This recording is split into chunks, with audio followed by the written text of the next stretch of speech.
17 सितंबर को शाम को 7 बजे मैंने नरेंद्र मोदी को 1000 करोड़ रुपए दिए थे। कर लो गिरफ्तार उनको। मैं कह रहा हूं कि नरेंद्र मोदी को 17 सितंबर की शाम को 7 बजे मैंने 1000 करोड़ रुपए दिए थे। गिरफ्तार करोगे इस बेसिस पे नरेंद्र मोदी को? तो मैं मोदी जी को कहना चाहता हूं, मोदी जी, अगर केजरीवाल भ्रष्टाचारी है तो फिर इस दुनिया के अंदर कोई ईमानदार नहीं है। मैं प्रधानमंत्री जी से पूछना चाहता हूं, ये चल क्या रहा है? जहां कोई घोटाला नहीं हुआ वहां पे कोशिश की जा रही है जबरदस्ती करके, लोगों से जबरदस्ती करके, मार के, पीट के, धमकियां देके बयान लिखवाने की। इस कागज पे दस्तखत करने के लिए कहा जा रहा था और उसने झूठ बोलने से मना कर दिया तो उसकी पिटाई की उन्होंने। इसके बाद अरुण पिल्लई हैं कोई, उनको धमकियां दी गई, टॉर्चर किया गया, उन्होंने अपना बयान वापस ले लिया अगले दिन। उस दिन तो उनसे कुछ लिखवा लिया, कहीं साइन करा लिया, लेकिन उसके 2-4 दिन बाद उन्होंने कोर्ट में बयान दिया कि मुझे टॉर्चर करके बयान लिया गया। समीर महेंद्रू से टॉर्चर करके बयान लिया गया, उन्होंने अपना बयान वापस ले लिया। मनस्विनी से टॉर्चर करके बयान लिया गया, उन्होंने अपना बयान वापस ले लिया।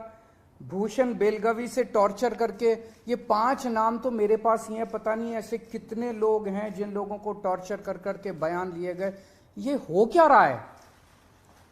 एक के बाद एक, एक के बाद एक, एक के बाद एक, जितने लोगों को ये बुला रहे हैं सबको मारते हैं, पीटते हैं, टॉर्चर करते हैं।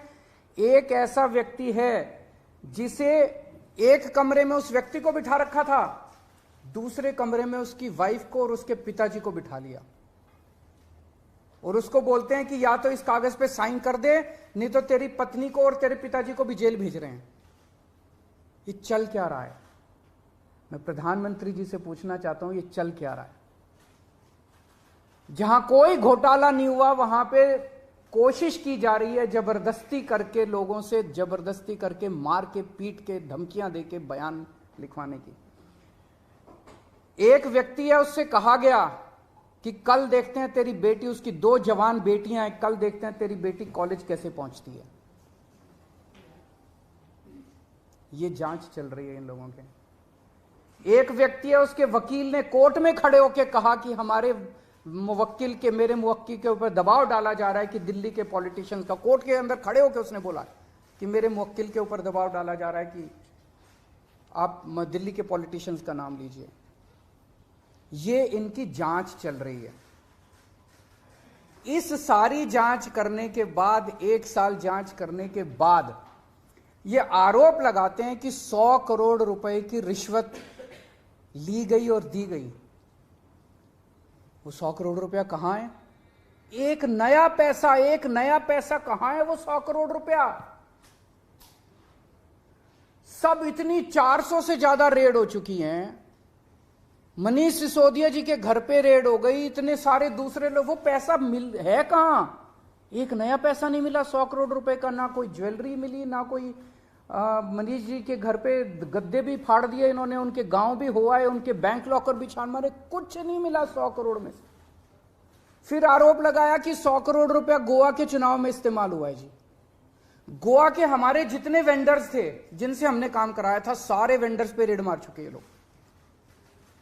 सारे वेंडर्स को इन गिरफ्तार कर करके स्टेटमेंट ले चुके, वहां कुछ नहीं मिला। सारी पेमेंट चेक से हुई है हमारी। सारा हिसाब किताब इलेक्शन कमीशन को दिया हुआ, वहां भी कुछ नहीं मिला। गोवा चुनाव के अंदर इनको धेला नहीं मिला। तो पैसा गया कहां? अगर रिश्वत ली तो पैसा गया कहां? अरे पैसा तो तब मिलेगा ना जब रिश्वत ली गई होगी और रिश्वत दी गई होगी। आज मैं इस प्रेस कॉन्फ्रेंस में कह रहा हूं कि 17 सितंबर को शाम को 7 बजे मैंने नरेंद्र मोदी को 1000 करोड़ रुपए दिए थे। कर लो गिरफ्तार उनको। ऐसे तो कोई भी इस देश में खड़ा होकर कुछ भी कह देगा। मैं कह रहा हूं कि नरेंद्र मोदी को 17 सितंबर की शाम को 7 बजे मैंने 1000 करोड़ रुपए दिए थे। गिरफ्तार करोगे इस बेसिस पे नरेंद्र मोदी को? भाई मेरे पास कुछ सबूत तो हो कहने का। कोई तो मैं कहूंगा भाई मेरे पास ये सबूत है, मैंने दिए थे। ऐसे ही कोई कुछ भी खड़ा होकर कह देगा और गिरफ्तार कर लोगे। 100 करोड़ रुपए दिए, 100 करोड़ रुपए दिए गोवा चुनाव। अरे कहां है सबूत? कोई सबूत नहीं है। ये पॉलिसी इतनी शानदार पॉलिसी थी, ट्रांसपेरेंट पॉलिसी थी, जो भ्रष्टाचार खत्म कर देती पूरे के पूरे शराब सेक्टर में। ये इस बात से साबित होता है कि ये पॉलिसी जब पंजाब में लागू की गई, पूरी कॉपी पेस्ट पॉलिसी है, जब पंजाब में लागू की गई तो इस पॉलिसी से 50% रेवेन्यू एक साल के अंदर बढ़ गया। 50% रेवेन्यू दिल्ली के अंदर इन्होंने लागू नहीं की, करने दी, पंजाब के अंदर इनकी चली नहीं, क्योंकि पंजाब एक फुल स्टेट है। तो मैं मोदी जी को कहना चाहता हूं, मोदी जी अगर केजरीवाल भ्रष्टाचारी है तो फिर इस दुनिया के अंदर कोई ईमानदार नहीं है। मुद्दा भ्रष्टाचार है ही नहीं, मुद्दा भ्रष्टाचार की जांच है ही नहीं, मुद्दा शराब घोटाला है ही नहीं। ऐसा शख्स देश का प्रधानमंत्री जो सर से लेकर पैर तक भ्रष्टाचार के अंदर डूबा हुआ है, उसके लिए भ्रष्टाचार मुद्दा कैसे हो सकता है?